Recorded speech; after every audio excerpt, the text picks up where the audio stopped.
क्या आप जानते हैं अब तक की एवेंजर्स की जितनी भी मूवीज बनी है उन मूवीज का बजट हमारे इस चंद्रयान 2 के बजट से काफी ज्यादा है। जैसे कि एवेंजर्स एंड गेम का बजट था 2443 करोड़, वही चंद्रयान 1 का बजट था 386 करोड़ और चंद्रयान 2 का बजट था 978 करोड़। और हमारा इसरो तो इसी काम के लिए जाना जाता है, मतलब कम से कम रुपए में सबसे ज्यादा आउटपुट निकालना, जो कि हम हे गाइस, इट्स शाहरुख। तो गाइस मैं आ गया हूँ आपके लिए ऐसे अनसीन अनटोल्ड रैंडम फैक्ट लेकर जो आज से पहले ना आपने कभी सुने होंगे ना देखे होंगे। तो जिसने अभी तक मेरे चैनल को सब्सक्राइब नहीं किया सब्सक्राइब कर ले। तो चले वीडियो को स्टार्ट करते हैं। क्या आप जानते हैं अब तक की एवेंजर्स की जितनी भी मूवीज बनी है उन मूवीज का बजट हमारे इस चंद्रयान 2 के बजट से काफी ज्यादा है। जैसे कि एवेंजर्स एंड गेम का बजट था 2443 करोड़, वही चंद्रयान 1 का बजट था 386 करोड़ और चंद्रयान 2 का बजट था 978 करोड़। और हमारा इसरो तो इसी काम के लिए जाना जाता है, मतलब कम से कम रुपए में सबसे ज्यादा आउटपुट निकालना,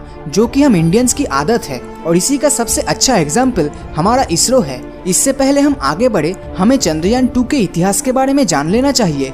इस चंद्रयान 2 मिशन को सबसे पहले इंडिया और रशिया के कोलैबोरेशन की मदद से अंजाम दिया जाने वाला था। इस मिशन में काम इसरो को सौंपा गया था, जिसमें इसरो को अपना खुद का रोवर और ऑर्बिटर बनाना था। वही रशिया के रोसकॉस्मोस को चांद पे लैंड करने के लिए लैंडर बनाने का जिम्मा सौंपा गया था, जो चांद पे उतरते वक्त काम आने वाला था। लेकिन इधर समय बीतता गया और साल 2011 में रशिया ने मंगल ग्रह के मून फोर्ब्स में उतरने के लिए उसी तकनीक के लैंडर का इस्तेमाल किया जो वो चंद्रयान 2 के लिए करने वाला था। लेकिन इस मिशन में रशिया बुरी तरह फेल हुआ और रोसकॉस्मोस ने अपने आप को इस चंद्रयान 2 मिशन से हटा लिया।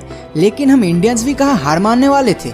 पूरे अपने ही दम पर एक लैंडर भी इसरो बनाने में कामयाब हो गया और इस पूरे प्रोजेक्ट को 15 जुलाई 2019 को लॉन्च किया जाने वाला था। लेकिन रॉकेट के क्रायोजेनिक इंजन में लॉन्च के ठीक 1 घंटे पहले तकनीकी खराबी नोटिस किया गया, जिसके चलते लॉन्च डेट को डिले करके 22 जुलाई 2019 को GSLV Mark 3 के साथ Satish Dhawan space research centre से सक्सेसफुली लॉन्च हुआ। इस चंद्रयान 2 मिशन में 3 पेलोड्स को चांद में भेजा गया है, जिसमें एक ऑर्बिटर, दूसरा विक्रम लैंडर जिसे रशियंस बनाने में असफल हुए थे और तीसरा प्रज्ञान रोवर, जो दिखने में किसी खिलौने वाले कार जैसा लगता है।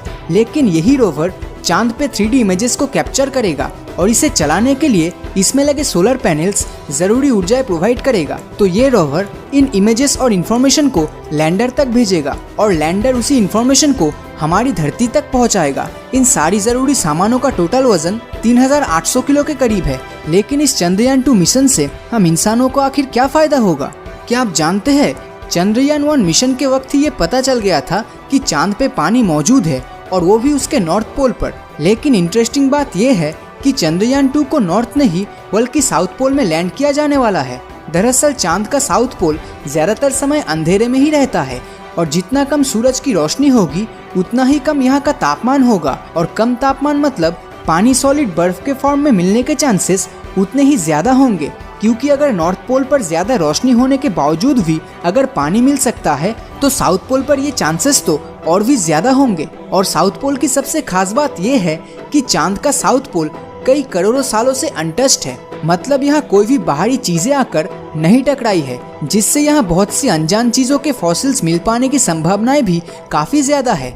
यही फॉसिल्स से हमें हमारी सोलर सिस्टम की उत्पत्ति के बारे में बहुत जरूरी इंफॉर्मेशन मिल सकता है, जो इस ब्रह्मांड की उत्पत्ति के बारे में भी हमें बहुत जरूरी जानकारी देगा, जो किसी खजाने से कम नहीं। इसीलिए चंद्रयान 2 के लैंडर विक्रम और रोवर प्रज्ञान को साउथ पोल के 2 बड़े क्रेटर्स यानी गड्ढे के बीच उतारने की कोशिश करेगा, जो कि है मैंजिनिया सी और सिम्प्लस N। अगर चांद पर भारी मात्रा में पानी मिलता है तो ये बहुत अच्छी बात है, क्योंकि पानी में होता है 2 भाग हाइड्रोजन और 1 भाग ऑक्सीजन यानी H2O। तो इसी पानी से हम हाइड्रोजन के साथ साथ ऑक्सीजन भी एक्सट्रैक्ट कर सकते हैं और इसी H2O में से हाइड्रोजन को रॉकेट प्रोपल्शन फ्यूल के रूप में इस्तेमाल किया जा सकता है और ऑक्सीजन से एस्ट्रोनॉट को जरूरी सांस लेने लायक हवाएं मिलेगी। अब ये सुनने में जितना आसान लग रहा है, भले ही ये उतना आसान ना हो, लेकिन साइंस में हम जिस तेजी से आगे बढ़ रहे हैं उससे ये नामुमकिन भी नहीं है। और अगर सब कुछ ठीक रहा तो चंद्रयान 2 सितंबर महीने के 7 तारीख को चांद में रशिया, चाइना और USA के बाद चौथे देश के हिसाब से सफलपूर्वक सॉफ्ट लैंडिंग करेगा। इसरो ने जिस तरह से स्पेस मिशन को अंजाम दिया उसके लिए इस वीडियो पे 10,000 लाइक्स तो बनता ही है। और आपको क्या लगता है क्या ये मिशन सक्सेसफुल होगा या नहीं, नीचे कमेंट करके जरूर बताएं।